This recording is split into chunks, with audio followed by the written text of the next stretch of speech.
በስመ አብ ወወልድ ወመንፈስ ቅዱስ አሃዱ አምላክ። እግዚአብሔር አምላካችን እስከዚህ ሰዓት ስላደረሰን የተመሰገነ ይሁን። እንደዚሁም እናታችን እመቤታችን ቅድስት ድንግል ማርያምም ልጇና ወዳጇ ባከበራት መጠን ለእርሷም ምስጋና ይድረሳት።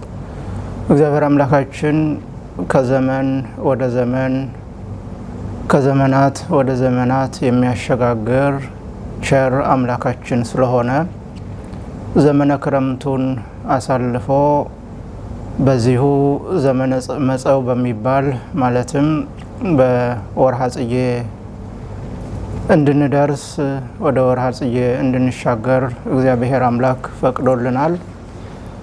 በወርሃ ጽጌ ምንድነው የሚታሰበው?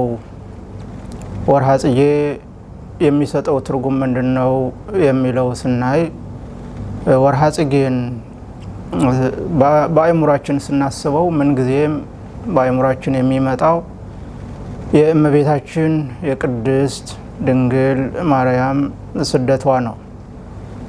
ጽጌ የሚለው ቃል በመጀመሪያ ስናየው ጸገየ አበበ ከሚለው የግዕዝ ቃል የተገኘ ሆኖ ጽጌ ማለት አበባ ማለት ነው።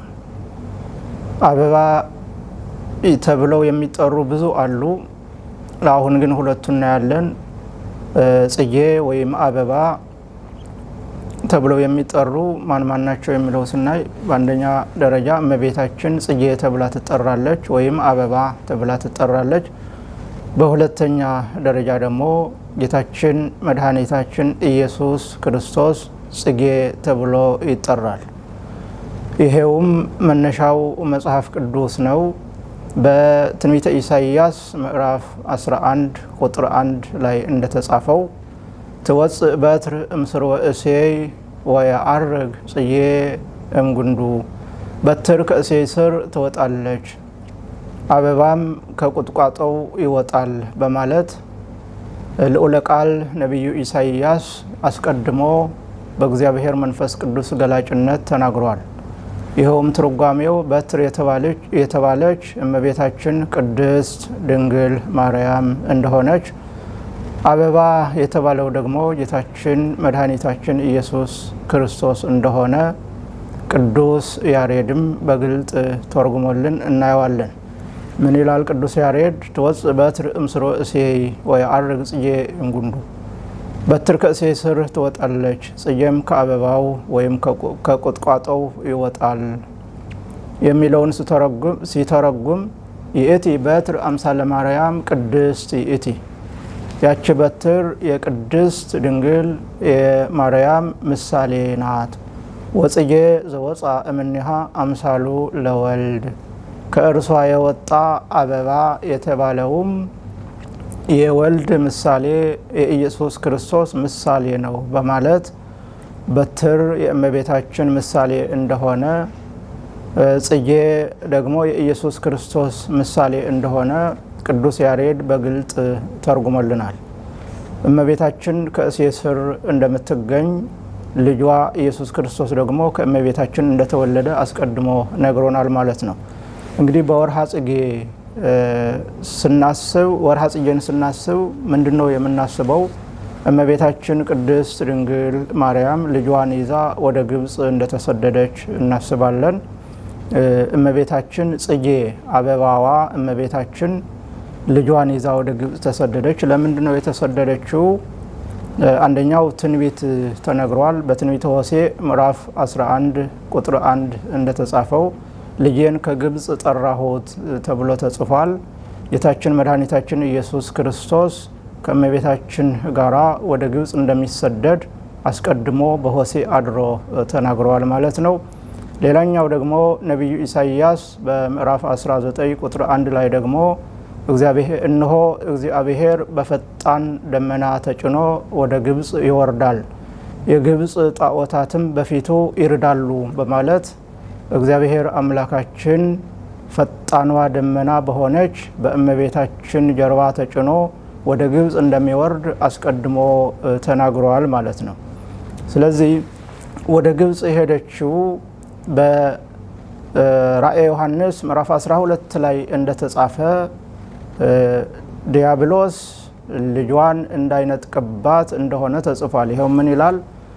በራእየ ዮሐንስ 12 ቁጥር 1 ወአስተርአየ ተአምር አብይ በውስተ ሰማይ፣ ታላቅ ምልክት በሰማይ ታየ፣ ብእሲት እንተትለብስ ፀሐየ፣ ፀሐይን የተጎናጸፈች ሴት፣ ወወርህ ታሕተ እገሪሃ፣ ጨረቃም በእግሯ በታች፣ ወዲበ ርእሳኒ አክሊል አሰርቱ ወክልኤቱ ከዋክብት፣ በራስዋ ላይም የ12 ከዋክብት ዘውድ ያላት ሴት እያለ ቅዱስ ዮሐንስ በራእዩ ይናገራል።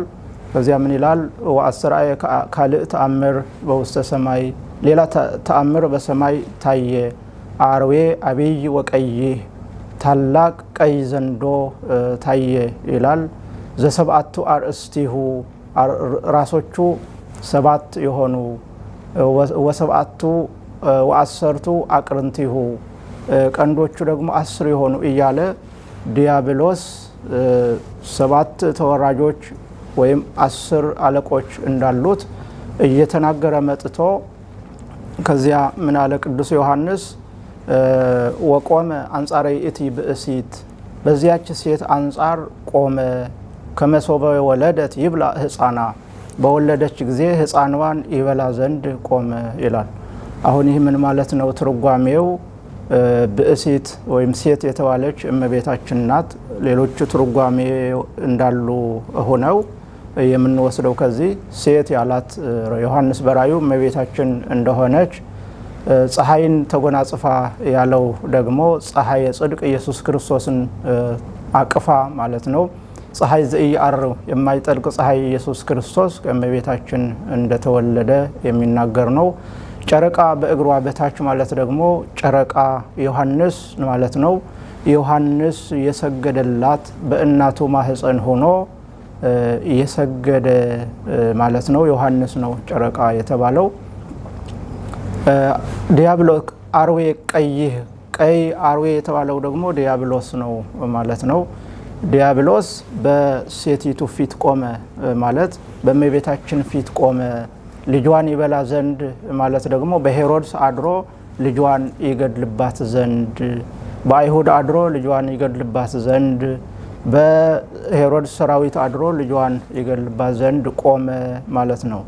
ከዚያ እያለ ቅዱስ ዮሐንስ ሲነግረን እሷም ወደ ለ1260 ቀናት በዚያ እግዚአብሔር ባዘጋጀላት ትጠበቅ ዘንድ ወደ በረሃ ሸሸች እያለ የእመቤታችን የቅድስት ድንግል ማርያም ስደቷን ይናገራል። ይኸውም ቁጥሩ ማስቀምጦታል 1260 ቀናት ብሎ ነው ያስቀመጠው። እመቤታችንም ከልጇ ከዮሴፍ ከሰሎሜ ጋራ በግብጽ በስደት የኖረችው ዘመን 1260 ቀናት ናቸው ማለት ነው።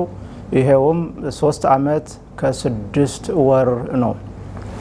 ወደ ግብጽ የተሰደደችው ሄሮድስ ልጇን ይገድል ዘንድ ንጉስ ተወልዷል ተብሎ ሲነገር ከኔ በቀር ንጉስ እንዴት ሊኖር ይችላል ብሎ ንጉሱ ኢየሱስ ክርስቶስን ለመግደል አስቦ እንደተነሳ እመቤታችን ደግሞ መልአክ ለዮሴፍ በነገረው መሰረት ዮሴፍ እመቤታችንን ልጇን ይዞ ወደ ግብጽ እንዲሄድ ተነገረው። በዚያ መሰረት ወደ ግብጽ ተሰደዱ ነው። አሁን እዚህ ላይ ከዚህ የምንማረው ምንድነው? ጽጌ እመቤታችን ቅድስት ድንግል ማርያም ናት። እንዲያውም ቅዱስ ያሬድ ሲነግረን ጽጌ ዘኢትትነገፍ የማትረግፍ አበባ መዓዛሆሙ ለቅዱሳን፣ የቅዱሳን መዓዛቸው የሕዝብ መድኃኒት የማትረግፍ አበባ እያለ ከሚረግፉ አበቦች ለይቶ እመቤታችን የማትረግፍ አበባ እንደሆነች፣ ፍሬ ሕይወት ኢየሱስ ክርስቶስ ደግሞ ከእመቤታችን እንደተገኘ ይነግረናል። ስለዚህ እኛ በዚህ የምናስበው የእመቤታችን የቅድስት ድንግል ማርያምን የስደቷን መታሰቢያ ነው። ስደቷን ስናስብ እመቤታችን ቅድስት ድንግል ማርያም ምንም ኃጢአት ሳይኖርባት ወደ ግብጽ ተሰዳ በግብጽ ብዙ መከራ እንደተቀበለች፣ ነገር ግን የሁሉ መከራ ሲደርስባት እሾህ ሲወጋት ውሃ አጥታ ስትለምን እንጀራ ስትለምን ያ ሁሉ መከራ ሲደርስባት ምንም ኃጢአት ሳይኖርባት ለምን ያላለች እናታችን ናት።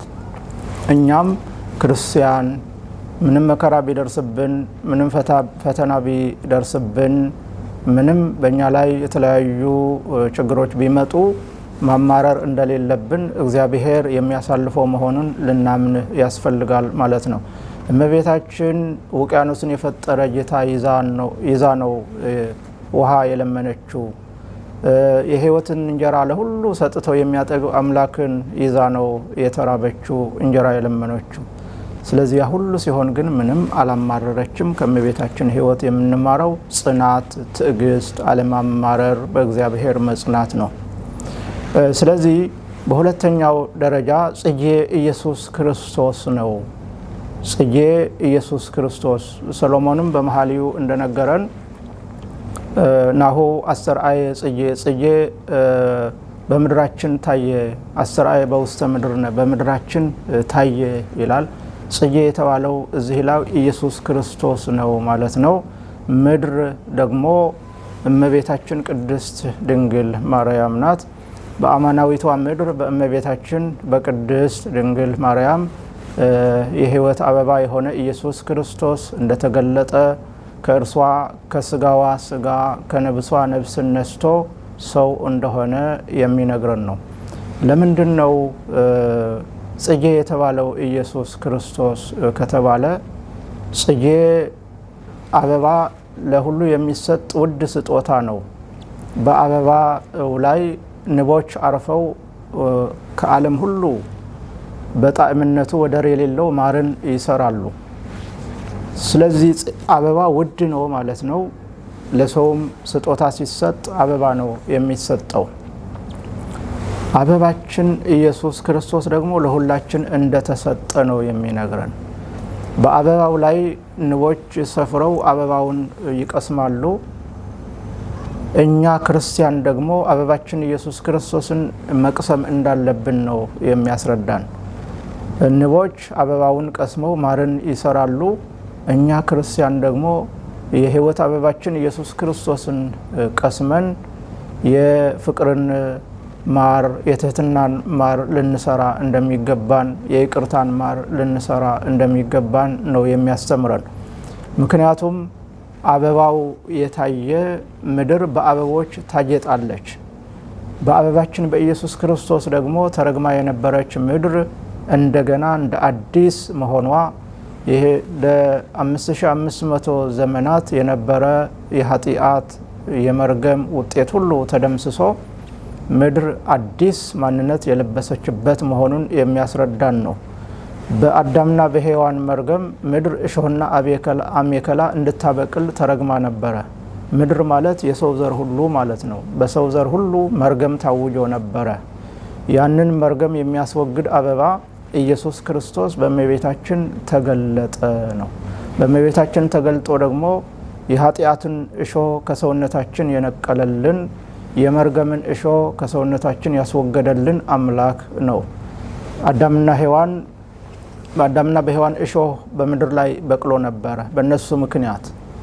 ልክ ያንን የኃጢአትን እሾህ ለመንቀል ደግሞ ኢየሱስ ክርስቶስ በቀራንዮ ተሰቅሎ በራሱ ላይ የእሾህ አክሊል አድርጎ ከኛ ሰውነት ከኛ ባህሪ የመርገምን እሾህ የነቀለ የኃጢአትን እሾህ የነቀለ የመዋረድን እሾህ የነቀለልን አምላካችን ኢየሱስ ክርስቶስ ነው።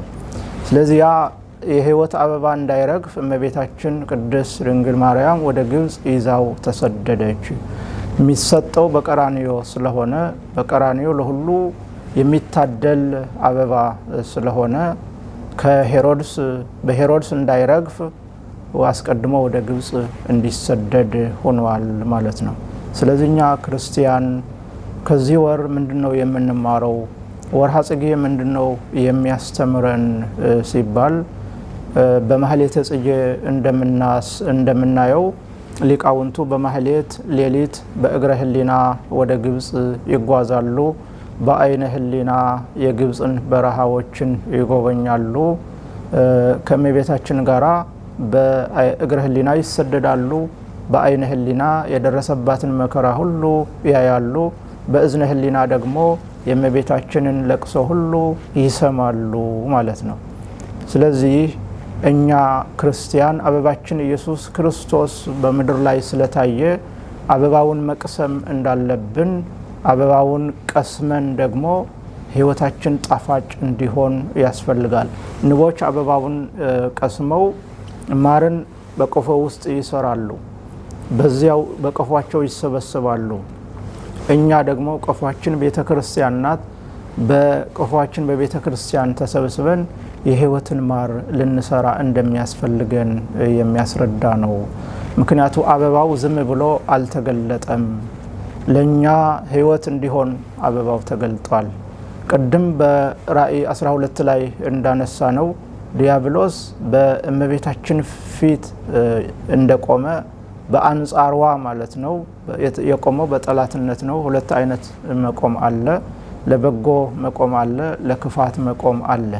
ይሄውም አስቀድሞ በኦሪት ዘፍጥረት ምዕራፍ 3 ቁጥር 15 ላይ እንደተጻፈው አዳምና ሔዋን ከእግዚአብሔር ጋር ሲጣሉ እግዚአብሔር ረግሟቸው ነበረ። ይሄውም እባብም ተረግሟል፣ በአንተና በሴቲቱ መካከል በዘርህና በዘርዋ መካከል ጠላትነትን አደርጋለሁ፣ አንተ ራሱን ትቀጠቅጣለህ፣ አንተ እግሩን ትነክሳለህ፣ እርሱም ራስህን ይቀጠቅጣል በማለት በእባብና በሔዋን በእባብ ዘሮችና በሔዋን ዘሮች ጠላትነት እንደተጀመረ ይነግረናል። አንተ የተባለው ለጊዜው እባብ ነው። ሴቲቱ የተባለችው ደግሞ ለጊዜው ሔዋን ናት። ዘርህ የተባለው ለጊዜው የእባብ ዘሮች ናቸው። ዘርባ የተባለው ደግሞ የሔዋን ዘሮች ናቸው። ስለዚህ በዚህ መካከል ጠላትነትን አደርጋለሁ ማለት በሰው ዘርና በእባብ ዘር ጠላትነት መኖሩ ነው የሚያስረዳን። ከዚያ በፊት እባብም ቢሆን ሌሎች አራዊት እንስሳትም ቢሆን ለአዳምና ለሔዋን የሚገዙ ነበሩ። እግዚአብሔርን ከመበደል በኋላ ግን የሚጣሉ ሆነዋል። ሰው እባብን ሲያይ ለመቀጥቀጥ ራሱን ለመቀጥቀጥ ያስባል። እባብ ደግሞ ሰውን ሲያይ እግሩን ለመንከስ ያስባል። ስለዚህ ጠላትነት ተጀመረ ማለት ነው። ይሄ ዋናው ወርቁ ምንድነው የሚለውን ስንመለከት እንዳልኳችሁ ለጊዜው አንተ የተባለው እባብ ቢሆንም ፍጻሜው ግን ዲያብሎስ ነው። ሴቲቱ የተባለችው ለጊዜው ሔዋን ብትሆንም ፍጻሜው ግን እመቤታችን ናት።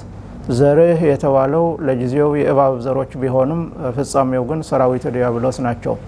ዘርዋ የተባለው ለጊዜው የሔዋን ዘሮች ቢሆንም ፍጻሜው ግን ከእመቤታችን የተገኘ የህይወት ዘር ኢየሱስ ክርስቶስ ነው ማለት ነው።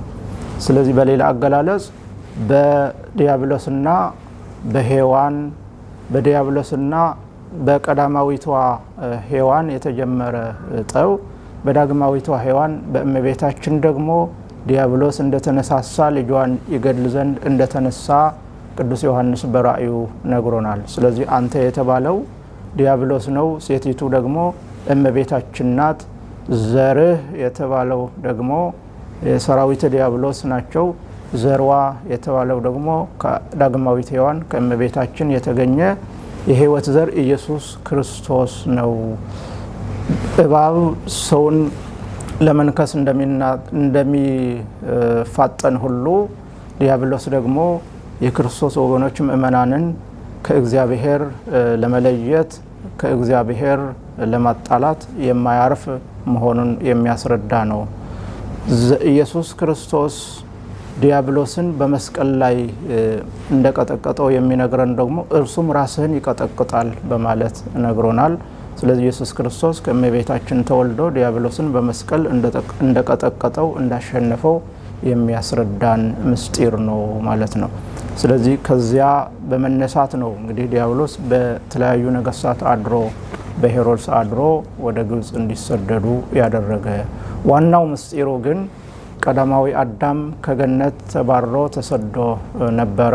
ዳግማዊ አዳም ኢየሱስ ክርስቶስ ደግሞ የአዳምን ስደት ለመመለስ ተሰደደ። ቀዳማዊቷ ሔዋን በኃጢአቷ ከገነት ተሰዳለች። ዳግማዊቷ ሔዋን እመቤታችን ግን ያለ ኃጢአቷ ከልጇ ጋራ ወደ ግብጽ ተሰደደች ነው። ስለዚህ አዳም በኃጢአቱ ተሰደደ፣ ኢየሱስ ክርስቶስ ግን ያለ ኃጢአቱ ተሰደደ። ቀዳማዊቷ ሔዋን በኃጢአቷ ተሰደደች፣ ዳግማዊት ሔዋን እመቤታችን ግን ያለ ኃጢአቷ ተሰደደች። ለምንድነው ወደ ግብጽ የተሰደዱት? የግብጽን ጣዖታት ለመቀስቀስ። ይህን በዚህ እንዳለ ሆኖ ሌላው ዋናው ምስጢር ደግሞ አስቀድሞ እስራኤል ዘነብስ ያዕቆብ የያዛቸው ወደ ግብጽ ተሰደው ነበረ። እነዚህም የነብሳት ምሳሌዎች ናቸው። ኢየሱስ ክርስቶስ በቀራንዮ ተሰቅሎ ነብሳትን ከገነት እንደሚያወጣ አስቀድሞ ሲነግረን ወደ ግብጽ ተሰዶ ነበረ ማለት ነው። ስለዚህ እኛ ክርስቲያን ከዚህ ወር የምንማረው እመቤታችን ያ ሁሉ መከራ ስትቀበል እኛ ደግሞ በሚደርሰን መከራ ሁሉ ሳናማረር በሃይማኖታችን መጽናት እንዳለብን ነው። ሌላው የሕይወት አበባችን ኢየሱስ ክርስቶስን ልንቀስመው እንደሚያስፈልግ፣ አበባው ለኛ ክብራችን ነው፣ ጌጣችን ነው። እሱ ደግሞ ኢየሱስ ክርስቶስ ነው። ስለዚህ ሁላችን ንስሐ ገብተን የኢየሱስ ክርስቶስን ቅዱስ ሥጋውን ክቡር ደሙን ተቀብለን የመንግስቱ ወራሾች ልንሆን ያስፈልጋል ማለት ነው። ስለዚህ ወርሃ ጽጌን ስናስብ ከረጅሙ በአጭሩ ይህ ይመስላል። እያንዳንዱ አልተነሳም፣ በአጭሩ ነው ያየነው ማለት ነው።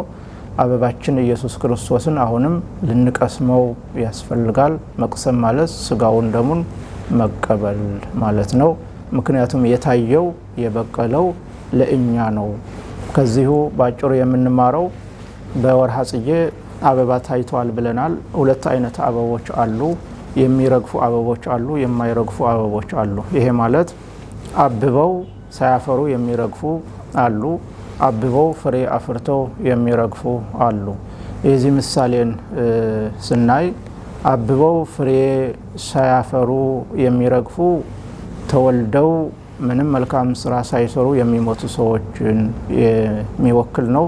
አብበው ፍሬ አፍርተው የሚረግፉ አበቦች ደግሞ ተወልደው መልካም ስራ ሰርተው የሃይማኖትን ፍሬ አፍርተው የሚሞቱ ሰዎች ምሳሌ ነው። ሁሉም መርገፋቸው አይቀርም። ነገር ግን አብቦ መርገፍ፣ ሳያፈሩ ማለፍ፣ አብቦ አፍርቶ ማለፍ ነው። ስለዚህ እኛ አብበን መልካም ፍሬ አፍርተን ልናልፍ ያስፈልጋል። ምክንያቱም ዘራችን ያፈራነው ፍሬ በመንግስተ ሰማያት ስለሚከማች ማለት ነውና እግዚአብሔር አምላካችን ከእመቤታችን ከቅድስት ድንግል ማርያም በረከት ረድኤት ያሳተፈን። የጌታችን የመድኃኒታችን የኢየሱስ ክርስቶስ ጸጋ ከሁላችን ጋር ይሁን። ወስብሐት ለእግዚአብሔር።